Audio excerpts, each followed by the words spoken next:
Yashpal master जी मेरे father साहब के क्लासमेट रहे, क्लास फैलो रहे। सो मेरे लिए मेरे फादर साहब के समान ने।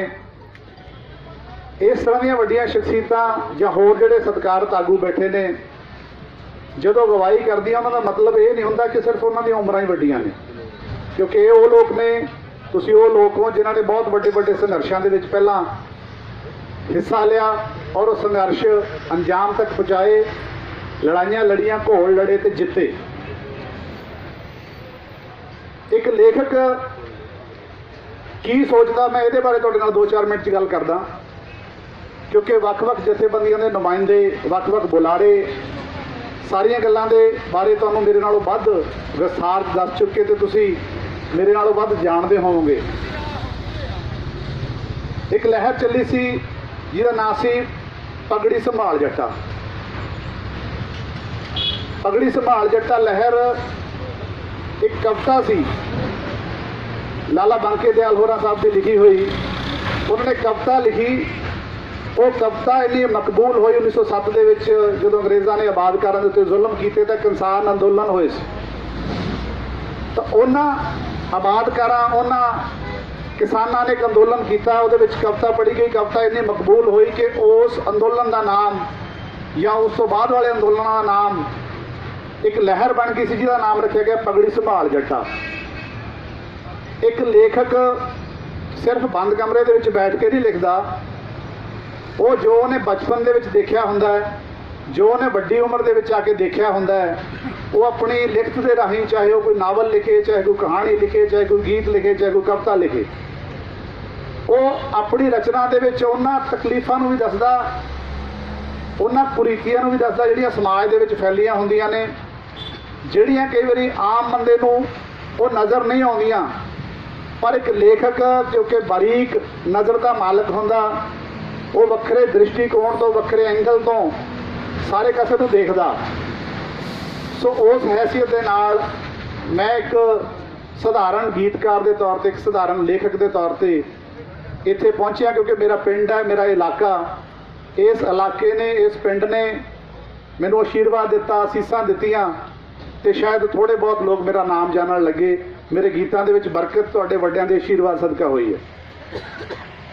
किसानी, किसान ते मजदूर किसी भी मुल्क की रीढ़ की हड्डी हुंदे है। सरमाएदार सोचते हैं, सरकारां सोचदियां, जां वड्डे वड्डे लीडर सोचते हैं कि सरकारां जां देश नूं असीं चला रहे हैं। ये बहुत वड्डा भुलेखा हुंदा है। किसी देश नूं उत्थों दा किसान चलाउंदा है, उत्थों दे मजदूर चलाउंदे है, किरती चलाउंदे है, ते होर वर्ग चलाउंदे है, क्योंकि बहुत वड्डी मशीनरी है देश दे विच। उस मशीनरी नूं किसान, मजदूर, किरती चलाउंदे है। जदों लोड़ सी उदों पंजाब, हरियाणा ते एक दो होर स्टेटां नूं कहा गया कि सानूं अन्न दी, अनाज की लोड़ है, तो पंजाब के किसानां ने सप्पां दीयां सिरियां मिध के, हरियाणे के होर स्टेटां के किसानां ने सप्पां दीयां सिरियां मिध के फसलां उगाईयां, औखे होए, तकलीफां जरियां, ते सारे मुल्क का ढिड भरिया। फिर नारा दिता गया, जय जवान जय किसान। साडे परिवारां दे पुत्त, साडे परिवारां दे भरा, साडे परिवारां दे विचों किसी भैणां दे सुहाग बॉर्डर ते बैठे, वो भी किसानां दे पुत्त ने। किसान खेतां दे विच संघर्ष करदा, फसलां उगाउंदा, आप तकलीफां झलदा, सारे मुल्क का ढिड भरदा, ते बॉर्डर के उत्ते साडे ही पुत्त, साडे ही भैण भरा, अजकल तो भैणां भी शामिल हो गई फौज दे विच, वो लोग बॉर्डर ते राखी करते हैं। किहदी राखी करते हैं? मुल्क की राखी करते हैं। जे साडे इस सारे एडे वड्डे वर्ग नूं, किरती वर्ग नूं, किसान वर्ग नूं इदां पिंजणा ही सी जां पिंजणा ही है, तो वो आराम नाल जिहड़े वड्डे लोग ने वो तां सौंदे है क्योंकि बॉर्डर ते साडे पुत्त, साडे भरा बैठे है, ते किसान सारा कुछ पैदा करता है। रोटी हमेशा आटे तो बनती है, तो आटे तो बिना होर किसी चीज़ की रोटी कोई बंदा खा के नहीं सौंदा। सो असी खेतों के पुत्त हैं, साडे नालों वड्डे तुसीं हो, क्योंकि बेशक असी खेतियां नहीं कीतियां, पर मेरे सत्कारयोग दादा जी, मेरे चाचे बैठे, मेरे सत्कारयोग चाचा जी गुरदीप सिंह टवाणा बैठे ने, मेरे फादर साहब, इन्हों पीढ़ियां वडेरिया ने, तुसीं सारे लोगों ने मेहनत कीतियां, तां असीं शर्टां झग्गे ਆ ਕਾਰਾਂ, ਆ ਪੈਂਟਾਂ, मोबाइल खरीदण जोगे होए हैं। ते होर लोकां नूं देखदा सी, ਉਹ ਸਾਰਾ ਉਹ ਪੰਜਾਬ ਮੇਰੇ ਅੰਦਰ ਹੈ। ਜਿੱਦਾਂ ਮਾਸਟਰ ਜੀ ਨੇ ਪਹਿਲਾਂ ਕਿਹਾ ਸੀਗਾ ਕਿ ਭਾਈਚਾਰਾ ਸਾਡੇ ਤੋਂ ਖੁੱਸ ਗਿਆ ਜਾਂ ਖੁੱਸਦਾ ਜਾ ਰਿਹਾ।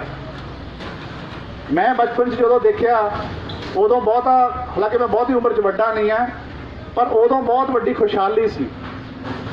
ਉਦੋਂ ਕਿਉਂਕਿ ਭਾਈਚਾਰਾ ਸੀ, ਉਦੋਂ ਇੱਕ ਜੁੱਤੀਆਂ ਗੰਢਣ ਵਾਲੇ ਨੂੰ ਵੀ ਅਸੀਂ, ਮੈਂ ਅੱਜ ਵੀ ਬਾਬਾ ਜੀ ਕਹਿਣਾ। ਉਦੋਂ ਜਦੋਂ ਸਾਡਾ ਸੀਰੀ ਸਾਂਝੀ ਰਲਦਾ ਸੀ ਉਹਨੂੰ ਵੀ ਚਾਚਾ, ਤਾਇਆ, ਬਾਬਾ ਕਹਿੰਦੇ ਸੀ। ਅੱਜ ਕੱਲ੍ਹ ਅਸੀਂ ਇਹ ਆਦਤਾਂ ਹੌਲੀ ਹੌਲੀ ਛੱਡਦੇ ਜਾਂਦੇ। ਕਿਸਾਨ ਮਜ਼ਦੂਰ ਜਿਹੜਾ ਕਿਰਤੀ ਸੀ ਉਹ ਇੱਕ ਕੜੀ ਵਾਂਗੂ ਇੱਕ ਦੂਜੇ ਨਾਲ ਕੜੀ ਜੁੜੀ ਹੋਈ ਸੀ। ਜਦੋਂ ਥਵਾਕ ਸੀ, ਏਕਾ ਸੀ, ਕਾਫੀ ਹੱਦ ਤੱਕ ਬਹੁਤ ਕੁਝ ਸਹੀ ਸੀ। ਜਦੋਂ ਅਸੀਂ ਚਾਚੇ, ਤਾਏ, ਬਾਬੇ ਤੋਂ ਹਟ ਕੇ ਜਾਂ ਤਾਈਆਂ, ਚਾਚੀਆਂ ਤੋਂ ਪਾਸੇ ਹੋ ਕੇ ਜਦੋਂ ਅਸੀਂ ਪੋਲੀਟੀਕਲ ਪਾਰਟੀਆਂ ਦੇ ਨਾਵਾਂ ਨਾਲ ਜਾਣੇ ਲੱਗੇ ਕਿ ਫਲਾਣਾ ਫਲਾਣਿਆਂ ਦਾ ਸਪੋਰਟਰ ਹੈ, ਫਲਾਣਾ ਫਲਾਣਿਆਂ ਦਾ ਸਪੋਰਟਰ ਹੈ, ਫਲਾਣਾ ਫਲਾਣੀ ਪਾਰਟੀ ਦਾ, ਆਪਾਂ ਇਹਦਾ ਕੰਮ ਕਰਨਾ ਨਹੀਂ, ਆਪਾਂ ਇਹਦਾ ਕੰਮ ਕਰ ਨਹੀਂ ਦੇਣਾ, ਜਾਂ ਜੇ ਐਂ ਕਰੂ ਤਾਂ ਆਪਾਂ ਐਂ ਕਰਾਂਗੇ। ਜਿਹੜੇ ਉੱਪਰ ਬੈਠੇ ਲੋਕ ਨੇ ਉਹ ਸਾਰਾ ਕੁਝ ਤੁਹਾਨੂੰ ਦੇਖ ਰਹੇ ਆ, ਸਾਨੂੰ ਦੇਖ ਰਹੇ ਆ ਕਿ ਕਰ ਕੀ ਰਹੇ ਆ। ਸਾਡੀ ਫੁੱਟ ਦਾ, ਸਾਡੇ ਭਾਈਚਾਰੇ ਨੂੰ ਤੋੜਨ ਦਾ ਉਹ ਲੋਕ ਨਜਾਇਜ਼ ਫਾਇਦਾ ਉਠਾ ਰਹੇ ਆ। ਜੇ ਸਾਨੂੰ ਹਾਲੇ ਵੀ ਸਮਝ ਨਾ ਆਈ ਤਾਂ ਅਸੀਂ ਇਦੋਂ ਵੀ ਮਾੜੀ ਹਾਲਤ ਦੇ ਵਿੱਚ ਪਹੁੰਚਾਂਗੇ, ਇਹ ਮੈਨੂੰ ਮਹਿਸੂਸ ਹੁੰਦਾ। ਮੈਂ ਜਦੋਂ ਪੜ੍ਹਦਾ ਹੁੰਦਾ ਸੀ, ਤੁਸੀਂ ਸਾਰਿਆਂ ਨੇ ਸੁਣੀ ਹੈ, ਇੱਕ ਛੋਟੀ ਜਿਹੀ ਕਹਾਣੀ ਹੁੰਦੀ ਸੀ। ਮੈਂ ਕਹਾਣੀ ਵੱਲ ਨਹੀਂ ਜਾਂਦਾ, ਮੈਂ ਇੱਕ ਇਸ਼ਾਰਾ ਹੀ ਕਰਦਾ ਕਿ ਇੱਕ ਕਿਸਾਨ ਦੇ 4 ਪੁੱਤ ਸੀ। ਉਹਨਾਂ ਨੇ ਇਕੱਲੇ ਨੂੰ ਸੋਟੀਆਂ ਦੇ ਦਿੱਤੀਆਂ ਕਿ ਇਹਨੂੰ ਤੋੜ ਲਓ। ਉਹ ਇਕੱਲੇ ਤੋੜ ਲਿਆਏ। ਫਿਰ ਉਹਨੇ ਇਕੱਠੀਆਂ ਕਰਕੇ ਦਿੱਤੀਆਂ ਕਿ ਇਹਨਾਂ ਨੂੰ ਤੋੜ ਕੇ ਦੇਖੋ। ਉਹ ਤੋੜ ਨਹੀਂ ਸਕੇ। ਉਹ ਸੀ ਕਹਾਣੀ 'ਚ ਮਾਸਟਰ ਜੀ ਪੜ੍ਹਾਉਂਦੇ ਸੀ ਕਿ ਏਕੇ 'ਚ ਬਰਕਤ ਹੈ। ਉਹ ਕਹਿੰਦੇ ਸੀ ਏਕੇ 'ਚ ਬਲ ਹੈ। ਉਹ ਏਕੇ 'ਚ ਬਲ ਕਹਾਣੀਆਂ ਕਿਉਂ ਪੜ੍ਹਾਉਂਦੇ ਸੀ? ਉਹ ਸਾਨੂੰ ਨੰਬਰ ਲੈਣ ਲਈ ਨਹੀਂ ਪੜ੍ਹਾਉਂਦੇ ਸੀ ਵੀ 10 ਚੋਂ 9 ਆਉਂਦੇ ਕਿ 10 ਚੋਂ 7 ਲੈਂਦਾ। ਉਹ ਇਸ ਕਰਕੇ ਪੜ੍ਹਾਉਂਦੇ ਸੀ ਕਿ ਬੱਚਿਆਂ ਦੇ ਮਨ ਦੇ ਵਿੱਚ ਏਕੇ ਦੀ ਭਾਵਨਾ ਪੈਦਾ ਹੋਵੇ।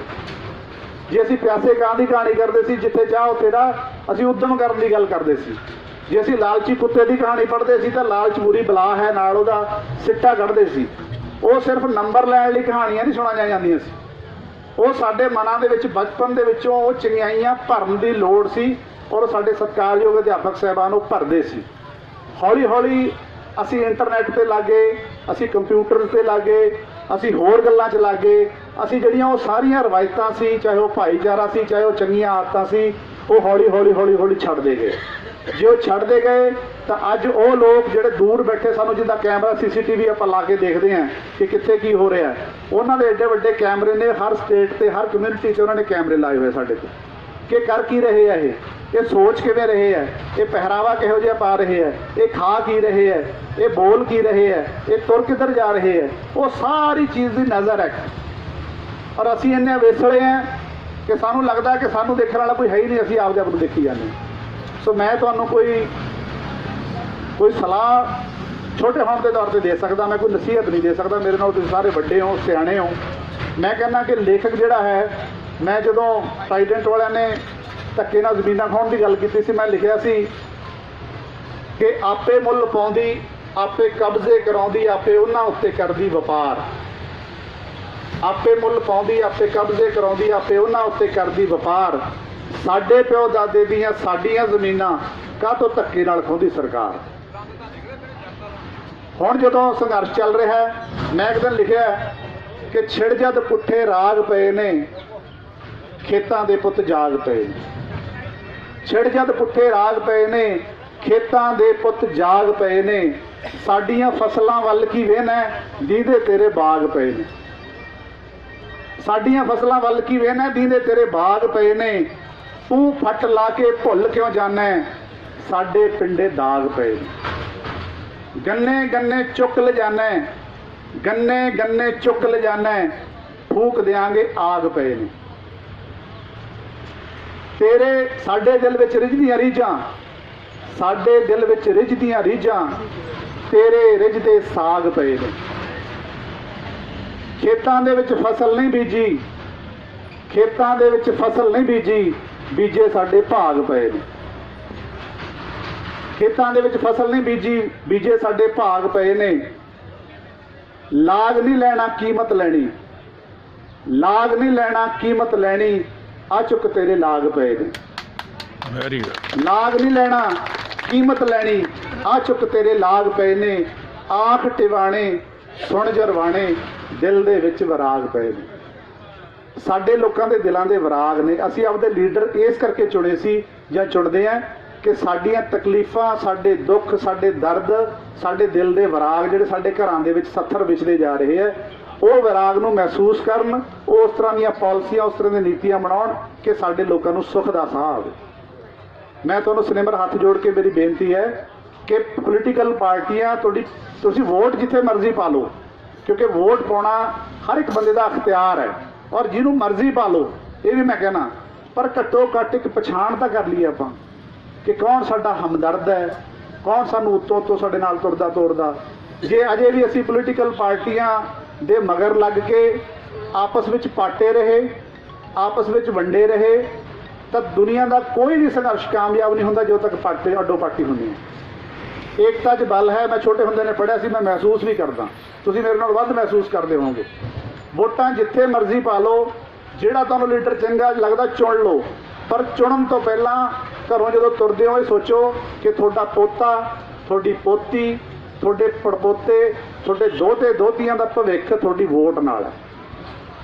ਨਹੀਂ ਤਾਂ ਆਉਣ ਵਾਲੀਆਂ ਨਸਲਾਂ ਕਹਿਣਗੀਆਂ ਕਿ ਸਾਡੇ ਬਜ਼ੁਰਗ, ਜਿਵੇਂ ਹੁਣ ਅਸੀਂ ਕਹਿੰਦੇ ਹਾਂ ਕਿ ਜਿਹੜੇ ਪਹਿਲਾਂ ਵਾਲੇ ਬਜ਼ੁਰਗ ਸੀ ਸਾਡੇ, ਉਹ ਇੰਨੇ ਸੰਘਰਸ਼ਸ਼ੀਲ ਸੀ, ਉਹਨਾਂ ਨੇ ਸਾਨੂੰ ਆਜ਼ਾਦੀ ਲੈ ਕੇ ਦਿੱਤੀ। ਸਾਡਾ ਇਤਿਹਾਸ ਇਹ ਕਹਿੰਦਾ, ਅਸੀਂ ਇਤਿਹਾਸ ਪੜ੍ਹਦੇ ਹਾਂ। ਇਤਿਹਾਸ ਜਦੋਂ ਇਸ ਸਮੇਂ ਦਾ ਲਿਖਿਆ ਜਾਊਗਾ ਤਾਂ ਉਹ ਪੀੜ੍ਹੀਆਂ ਸਾਨੂੰ ਕਹਿਣਗੀਆਂ ਕਿ ਸਾਡੇ ਬਜ਼ੁਰਗ ਜੇ ਸਾਡੇ ਹੱਕਾਂ ਖਾਤਰ ਲੜੇ ਹੁੰਦੇ ਤਾਂ ਸਾਡੀ ਆ ਦੁਰਦਸ਼ਾ ਨਾ ਹੁੰਦੀ, ਕਿਉਂਕਿ ਉਹਨਾਂ ਪੀੜ੍ਹੀਆਂ ਦੀ ਦੁਰਦਸ਼ਾ ਆਉਣ ਵਾਲੇ ਸਮੇਂ 'ਚ ਸਾਡੇ ਨਾਲੋਂ ਵੱਧ ਹੋਊਗੀ। ਇਹ ਮੇਰਾ ਯਕੀਨ ਹੈ। ਬਾਕੀ ਨੌਜਵਾਨ ਵੀਰ ਬੈਠੇ ਆ, ਕੁਛ ਬੁਲਾਰਿਆਂ ਨੇ ਵੀ ਕਿਹਾ ਸੀ, ਮੇਰੇ ਤੋਂ ਪਹਿਲਾਂ ਬੀਜੀ ਬੋਲ ਕੇ ਗਏ, ਉਹਨਾਂ ਨੇ ਵੀ ਕਿਹਾ, ਮਾਸਟਰ ਜੀ ਨੇ ਵੀ ਕਿਹਾ ਸੀ ਕਿ ਨੌਜਵਾਨ ਇਹਨਾਂ ਗਿਣਤੀ ਦੇ ਵਿੱਚ ਸ਼ਾਮਲ ਹੋ ਰਹੇ ਆ, ਬਹੁਤ ਵੱਡਾ ਸ਼ਗਨ ਹੈ। ਕਿਹਾ ਜਾਂਦਾ ਸੀ ਸਾਨੂੰ ਕਿ ਅਸੀਂ ਚਿੱਟੇ 'ਤੇ ਲਾਗੇ ਜੀ, ਇਹ ਪੰਜਾਬ ਦੀ ਜਵਾਨੀ ਬਾਹਰ ਚਲੀ ਗਈ, ਇੱਦਾਂ ਹੋ ਗਿਆ, ਇੱਦਾਂ ਹੋ ਗਿਆ, ਇੱਥੇ ਕੋਈ ਰਹਿਣਾ ਹੀ ਨਹੀਂ, ਇੱਥੇ ਐ ਨਹੀਂ ਹੋਣਾ। ਪਰ ਪੰਜਾਬ ਗੁਰਾਂ ਦੇ ਨਾਂ 'ਤੇ ਵਸਦਾ। ਪੰਜਾਬੀ ਤੇ ਪੰਜਾਬ ਐਡਾ ਕਮਜ਼ੋਰ ਨਹੀਂ ਹੈ ਕਿ ਛੋਟੀਆਂ ਮੋਟੀਆਂ ਗੱਲਾਂ ਪੰਜਾਬ ਤੇ ਪੰਜਾਬੀਅਤ ਨੂੰ ਖਤਮ ਕਰ ਦੇਣਗੀਆਂ। ਮੈਂ ਲਿਖਿਆ ਇੱਕ ਦਿਨ ਕਿ ਕਹਿੰਦੇ ਸੀ ਜੋ ਲੱਗ ਗਿਆ ਹੈ ਚਿੱਟੇ ਤੇ ਜਾਂ ਬੜਕਾਂ ਤੇ, ਸਾਰੇ ਕਹਿੰਦੇ ਸੀ ਕਿ ਗਾਣਿਆਂ ਦੇ ਗੀਤਾਂ ਦੇ ਭੰਗੜੇ ਪਾਉਣ ਵਾਲੇ ਆ ਨਵੇਂ ਮੁੰਡੇ, ਇਹ ਕੀ ਕਰ ਲੈਣਗੇ ਜਾਂ ਚਿੱਟੇ ਨੇ ਖਾ ਲਏ। ਮੈਂ ਲਿਖਿਆ ਕਿ ਕਹਿੰਦੇ ਸੀ ਜੋ ਲੱਗ ਗਿਆ ਹੈ ਚਿੱਟੇ ਤੇ ਜਾਂ ਬੜਕਾਂ ਤੇ, ਦੇਖੋ ਉਹੀ ਯੂਥ ਆ ਗਿਆ ਝੰਡੇ ਚੁੱਕ ਕੇ ਸੜਕਾਂ ਤੇ। ਉਹੀ ਮੁੰਡੇ ਨੇ, ਤੁਹਾਡੇ ਪੁੱਤ, ਤੁਹਾਡੇ ਭਤੀਜੇ, ਤੁਹਾਡੇ ਦੋਤੇ ਦੋਤੀਆਂ। ਆ ਛੋਟੀ ਜਿਹੀ ਬੱਚੀ ਕਵਿਤਾ ਪੜ੍ਹ ਕੇ ਗਈ ਹੈ, ਇਹਨਾਂ ਨੂੰ ਇੱਥੇ ਆਉਣ ਦੀ ਕੀ ਲੋੜ ਮਹਿਸੂਸ ਹੋਈ? ਕਿਉਂਕਿ ਜਦੋਂ ਇਹਨਾਂ ਨੇ ਦੇਖਿਆ ਕਿ ਸਾਡੇ ਬਜ਼ੁਰਗ, ਸਾਡੇ ਚਾਚੇ, ਸਾਡੇ ਤਾਏ, ਸਾਡੇ ਬਾਬੇ, ਸਾਡੀਆਂ ਨਾਨੀਆਂ, ਸਾਡੀਆਂ ਦਾਦੀਆਂ, ਸਾਡੀਆਂ ਤਾਈਆਂ, ਚਾਚੀਆਂ ਘਰੋਂ ਚੱਲੀਆਂ ਨੇ। ਉਹ ਕਿਉਂ ਚੱਲੀਆਂ ਨੇ? ਇਹ ਗੱਲਾਂ ਦਾ ਬਹੁਤ ਵੱਡਾ ਅਸਰ ਹੈ। ਸੋ ਮੈਂ ਇੱਕ ਲੇਖਕ ਦੇ ਨਾਤੇ ਕੀ ਮਹਿਸੂਸ ਕਰਦਾ, ਮੈਂ ਤੁਹਾਡੇ ਨਾਲ ਉਹ ਵੱਲੇ ਸਾਂਝੇ ਕੀਤੇ ਹੈ। ਜੇ ਕਿਸੇ ਦੀ ਸ਼ਾਨ ਦੇ ਖਿਲਾਫ ਕਿਸੇ ਨੂੰ ਮੇਰੀ ਗੱਲ ਨਾ ਜੱਜੀ ਹੋਵੇ ਤਾਂ ਖਿਮਾ ਦਾ ਜਾਚਕ ਹਾਂ। ਸੋ ਇੱਕ ਲੇਖਕ ਦੇ ਤੌਰ 'ਤੇ ਮੈਂ ਕੀ ਮਹਿਸੂਸ ਕਰਦਾ ਕਿ ਸਾਡਾ ਗਾਉਣ ਵਾਲਾ ਭਾਈਚਾਰਾ, ਬਹੁਤ ਸਾਰੇ ਗਾਇਕ ਵੀਰ ਸ਼ਾਮਲ ਹੋਏ ਆ ਵੱਖ-ਵੱਖ ਥਾਵਾਂ 'ਤੇ। ਜਿਹੜੇ ਰੋਸ ਮਾਰਚ ਨੇ ਉਹਨਾਂ ਦੇ ਵਿੱਚ ਵੀ ਸ਼ਾਮਲ ਹੋਏ, ਵੱਖ-ਵੱਖ ਜਿਹੜੇ ਸੰਘਰਸ਼ ਹੋ ਰਹੇ ਉਹਨਾਂ ਦੇ ਵਿੱਚ ਵੀ ਸ਼ਾਮਲ ਹੋ ਰਹੇ ਹੈ, ਅਲੱਗ-ਅਲੱਗ ਥਾਵਾਂ 'ਤੇ ਹੋ ਰਹੇ ਹੈ। ਸੋ ਇਹ ਇੱਕ ਬਹੁਤ ਵਧੀਆ ਸ਼ਗਨ ਹੈ। ਕਿਹਾ ਜਾਂਦਾ ਸੀ ਕਿ ਗੀਤ ਗਾਉਣ ਵਾਲੇ ਮਾੜੇ ਹੈ ਜੀ, ਇਹਨਾਂ ਦਾ ਇੱਦਾਂ ਹੈ, ਪਰ ਮੈਨੂੰ ਲੱਗਦਾ ਕਿ ਸ਼ਾਇਦ ਉਹ ਤੁਹਾਡੀ ਉਹ ਨਮੋਸ਼ੀ ਦੂਰ ਹੋ ਗਈ ਹੋਣੀ ਹੈ। ਤੁਹਾਡਾ ਉਲਾਂਭਾ ਅਸੀਂ ਕੁਛ ਹੱਦ ਤੱਕ ਲਾਉਣ 'ਚ ਸ਼ਾਇਦ ਕਾਮਯਾਬ ਹੋਏ ਹਾਂ। ਅੱਗੇ ਨਾਲੋਂ ਵੀ ਵੱਧ ਕੇ ਅਸੀਂ ਚੜ੍ਹ ਕੇ ਤੁਹਾਡੇ ਨਾਲ ਹਿੱਸਾ ਲਵਾਂਗੇ, ਤੁਹਾਡਾ ਸਾਥ ਦੇਵਾਂਗੇ। ਲੇਖਕ ਹੋਣ ਦੇ ਨਾਤੇ ਮੈਂ ਬਠਿੰਡੇ 25 ਤਰੀਕ ਨੂੰ ਜਦੋਂ ਰੋਸ ਮਾਰਚ ਸੀਗਾ, ਜਦੋਂ ਪੰਜਾਬ ਬੰਦ ਸੀ, ਸਾਰੇ ਅਸੀਂ ਗੀਤਕਾਰ ਭਾਈ ਬਠਿੰਡੇ ਜਿਹੜੇ ਰਹਿੰਦੇ ਆ, ਉਹ ਅਸੀਂ ਇਕੱਠੇ ਹੋ ਕੇ ਉੱਥੇ ਗਏ। ਹੋਰ ਬਹੁਤ ਸਾਰੇ ਗਾਇਕ ਵੀਰ ਜਾ ਰਹੇ ਹੈ। ਸਾਰੇ ਲੇਖਕ, ਸਾਰੇ ਗਾਇਕ, ਫਿਲਮ ਇੰਡਸਟਰੀ ਨਾਲ ਜੁੜੇ ਹੋਏ ਲੋਕ ਜਿਹੜੇ ਹੈ ਉਹ ਤੁਹਾਡੇ ਨਾਲ ਨੇ, ਕਿਉਂਕਿ ਅਸੀਂ ਤੁਹਾਡੇ ਪੁੱਤ ਪੋਤੇ ਹੈ, ਤੁਹਾਡੇ ਦੋਤੇ ਹੈ, ਤੁਹਾਡੇ ਕਿਸੇ ਦੇ ਭਰਾ ਹੈ, ਸਾਰਾ ਕੁਝ ਤੁਹਾਡੇ 'ਚੋਂ ਹੈ। ਕਿਉਂਕਿ ਜੇ ਤੁਸੀਂ ਮਿਹਨਤ ਮੁਸ਼ੱਕਤ ਕੀਤੀ, ਪਸੀਨਾ ਡੋਲਿਆ, ਤਾਂ ਅਸੀਂ ਕਿਸੇ ਨਾ ਕਿਸੇ ਕੰਮ ਕਰਨ ਜੋਗੇ ਹੋਏ ਹਾਂ। ਅਸੀਂ ਆਰਾਮ ਪ੍ਰਸਤ ਤਾਂ ਹੋ ਗਏ ਕਿਉਂਕਿ ਤੁਸੀਂ ਸਾਡੇ ਬਜ਼ੁਰਗਾਂ ਨੇ ਬਹੁਤ ਮਿਹਨਤਾਂ ਕੀਤੀਆਂ। ਅਸੀਂ ਤੁਹਾਡਾ ਹੀ ਹਿੱਸਾ ਹੈ, ਸਾਨੂੰ ਵੱਖ ਨਾ ਸਮਝੋ। ਸੋ ਅੱਜ ਮੈਨੂੰ ਬਹੁਤ ਇਸ ਗੱਲ ਦਾ ਮਾਣ ਮਹਿਸੂਸ ਹੋ ਰਿਹਾ ਕਿਉਂਕਿ ਜਿਸ ਧਰਤੀ 'ਤੇ ਮੈਂ ਜੰਮਿਆ ਜਾਇਆ, ਜਿਸ ਥਾਂ 'ਤੇ ਮੈਂ ਜੰਮਿਆ ਜਾਇਆ, ਖੇਡਿਆ ਪਲਿਆ, ਤਾਂ ਉੱਥੋਂ ਦੇ ਜੇ ਮੈਂ ਬਹੁਤਾ ਕੋਈ ਵੱਡਾ ਮੁੱਲ ਨਹੀਂ ਮੋੜ ਸਕਦਾ, ਤਾਂ ਘੱਟੋ ਘੱਟ ਜਦੋਂ ਤਕਲੀਫ ਦੇ ਵੇਲੇ ਉਹ ਹਾਦਾ ਨਾਰਾ ਮਾਰਨਾ ਸਾਡਾ ਫਰਜ਼ ਬਣਦਾ, ਤਾਂ ਮੈਂ ਤੁਹਾਡੇ ਵਿੱਚ ਸ਼ਾਮਲ ਹਾਂ। ਸੋ ਬਹੁਤ ਬਹੁਤ ਮਿਹਰਬਾਨੀ। ਜੇ ਕਿਸੇ ਦੀ ਸ਼ਾਨ ਦੇ ਖਿਲਾਫ ਕਿਹਾ ਗਿਆ ਹੋਵੇ, ਗੁਸਤਾਖੀ ਮਾਫ। ਵਾਹਿਗੁਰੂ ਜੀ ਕਾ ਖਾਲਸਾ, ਵਾਹਿਗੁਰੂ ਜੀ ਕੀ ਫਤਿਹ। ਸਮਾਂ ਮੈਂ ਜ਼ਿਆਦਾ ਲੈ ਗਿਆ, ਮੇਰਾ ਖਿਆਲ ਮਾਫੀ ਚਾਹੁੰਦਾ।